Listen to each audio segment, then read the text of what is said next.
चलो खैर, तो एग्जाम्पल के लिए, हाँ भैया एग्जाम्पल के लिए एक एग्जाम्पल पकड़ते हैं, उससे बात समझ में आ जाएगी। सपोज करो एक पर्टिकुलर पर्सन है मिस्टर ए, जो कि एक मैन्युफैक्चरर है। उसने कोई भी एक सामान बनाया जो कि उसने 800 रुपए में बनाया। अब अगर 800 रुपए में उसने कोई सामान बनाया और वो सपोज करो आगे बी को सेल आउट कर रहा है, तो पक्की बात है कि वो 800 में तो नहीं बेचेगा, 800 में तो बनाया है उसने, तो सपोज करो 200 रुपए का प्रॉफिट ऐड कर कर वो उस सामने वाले पर्सन को दे रहा है कितने में, 1000 रुपए में। सपोज करिए जो मिस्टर बी है वो भी एक कोई बिजनेसमैन ही है, यानी कि इसने सामान खरीदा तो है लेकिन बेचने के लिए, तो ये भी फर्दर किसी और तीसरे पर्सन को सामान बेच देगा मिस्टर सी को। क्या लगता है मिस्टर बी कितने में सामान बेचेगा भाई? इसे मिला कितने में है, 1000 रुपए में, तो 1000 से ज्यादा में ही बेचेगा। सपोज करो ये अपना 500 रुपए का जो प्रॉफिट है वो ऐड कर कर इस सामान को 1500 रुपए में बेच देता है। और सपोज करो मिस्टर सी भी एक बिजनेसमैन ही है जिसने फाइनली इस सामान को मिस्टर डी को बेच दिया, और सपोज करो इसने अपना 300 रुपए का प्रॉफिट ऐड करके इस सामान को 1800 रुपए में बेच दिया। ये सच्चाई है दुनिया की, ये सच्चाई है दुनिया की। अरे खैर, नहीं नहीं नहीं नहीं, ये सच्चाई है इस दुनिया की, ध्यान रखना। ऐसे ही चलती हैं चीजें। हालांकि वो बात अलग है कि टाइम के साथ में इन चीजों को, भाई यहाँ नजर क्या आ रहा है कि जितने ज्यादा लेवल आते जा रहे हैं चीजों का दाम उतना ज्यादा बढ़ता चला जा रहा है। ठीक है, सीधी सी बात है। तो टाइम के साथ में बोला यही जाता है, किया यही जाता है, सबके सब एफर्ट यही लगाते हैं कि बीच से मिडिल मैन को हटा दें।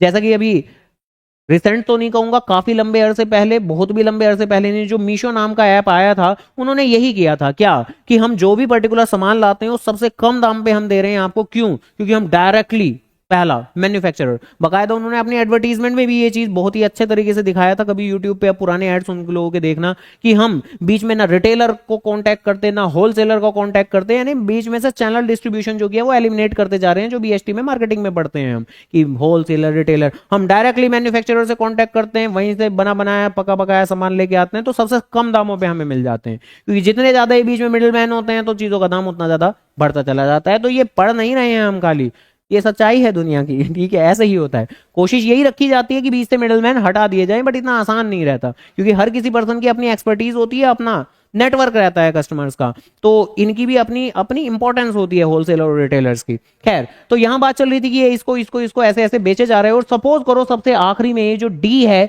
ये इस सामान को 700 रुपए का प्रॉफिट ऐड कर कर फाइनली कस्टमर तक पहुंचा रहा है कितने में, 2500 रुपए में।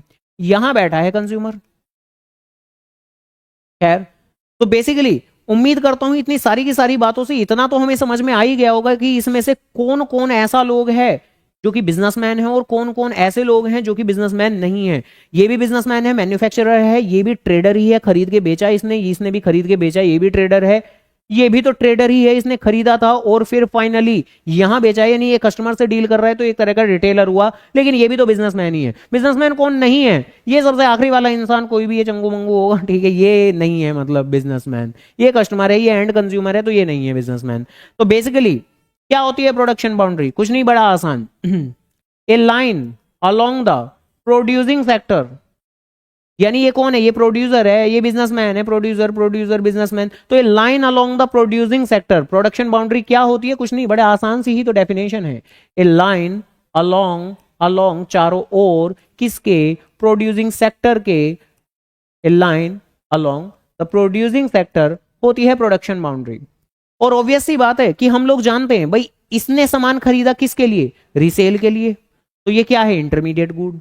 इसने सामान खरीदा किसके लिए? रीसेल के लिए, तो इंटरमीडिएट गुड। इसने सामान खरीदा किसके लिए? रीसेल के लिए, तो इंटरमीडिएट गुड। तो यहां तक तो ये सामान क्या है? Intermediate good. लेकिन इसने सामान खरीदा है किसके लिए? अपने कंजम्पशन के लिए, तो अब ये बन चुका है फाइनल गुड। और भाई ये सामान तो एक ही है, एक ही सामान था जो मैन्युफैक्चर बस एक ही बार हुआ, जन्मा एक बार, बना एक बार, लेकिन बेचा गया इतनी बार, पहले एक बार, दो बार, तीन बार, चार बार, पांच बार। क्या नेशनल इनकम के अंदर हम ऐसे करने वाले हैं कि बार बार बारंबार कोई भी चीज जितनी बार ट्रेड होगी तो हर बार हम उसे ले लेंगे? लो यहां पर 800 रुपए, फिर 1000 रुपए, फिर 1500 रुपए, फिर 1800 रुपए, तो क्या सबको लेते चले जाएंगे? तो जवाब है ना। हम क्या करते हैं, यानी आमतौर पर जब नेशनल इनकम के कंपटीशन के लिए किसी भी गुड्स का जब हमें दाम लेना होता है तो कौन सा दाम लेते हैं? जिसमें ये एक जमाने पहले कभी बना था वो, या जिसमें फाइनली कस्टमर तक पहुंचा है जो इसका मैक्सिमम दाम होगा, क्योंकि इस पूरी ट्रेल में ये सबसे हाईएस्ट दाम है। कस्टमर तक, कस्टमर के हाथ में कोई भी सामान जितने दाम में पहुंचता है उससे ज्यादा नहीं हो सकता। क्योंकि उससे ज्यादा क्यों नहीं हो सकता? क्योंकि उससे अगला कोई लेवल ही नहीं है, हर लेवल पर दाम बढ़ता चला जाता है। तो बेसिकली उससे ज्यादा दाम उसका कभी नहीं हो सकता, तो ये हाईएस्ट प्राइस ही उठा लिया जाता है। तो नेशनल इनकम के अंदर ये अलग अलग प्राइस लेने के बजाय क्या कर लिया जाता है, सीधा ये ले लिया जाता है। और ये क्या है? ये फाइनल गुड है। तो इसलिए हम कहते हैं कि नेशनल इनकम के अंदर सिर्फ फाइनल गुड को ही हम कंसिडर करके चलेंगे, इंटरमीडिएट को नहीं लेंगे। क्योंकि इंटरमीडिएट गुड वो होते हैं जो जो जो कभी ना कभी फाइनल गुड बनेंगे। तो इंटरमीडिएट गुड वो होते हैं जो कभी ना कभी फाइनल गुड बनेंगे। तो इसलिए जब वो फाइनल बनेंगे, जब वो अपनी मैक्सिमम दाम पे आएंगे, तो मैक्सिमम दाम ही हम ले लेंगे। बस बात खत्म, इतनी सी बात है। और इसी की मदद से हम कह सकते हैं, क्या कह सकते हैं, फाइनल गुड कौन से होते हैं?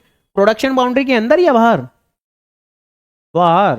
तो इसलिए ही फाइनल गुड में वो जो बोल रहे थे पहले बात, वो क्या बोल रहे थे कि ये पाए जाते हैं, फाइनल गुड वो होते हैं जो outside of production boundary, production boundary के बाहर एग्जिस्ट करते हैं। और जब तक कोई भी सामान प्रोडक्शन बाउंड्री के विदिन होगा, विदिन पीबी, पीबी मतलब प्रोडक्शन बाउंड्री, तो तब तक वो आपका इंटरमीडिएट गुड कहलाया जाता रहेगा। जब तक वो एक प्रोड्यूसर से दूसरे, दूसरे से तीसरे, तीसरे से चौथे, तो तब तक वो इंटरमीडिएट गुड कहलाया जाता रहेगा। तो ऐसे करके बातें हैं। तो बताओ जी, प्रोडक्शन बाउंड्री ठीक है? सही है।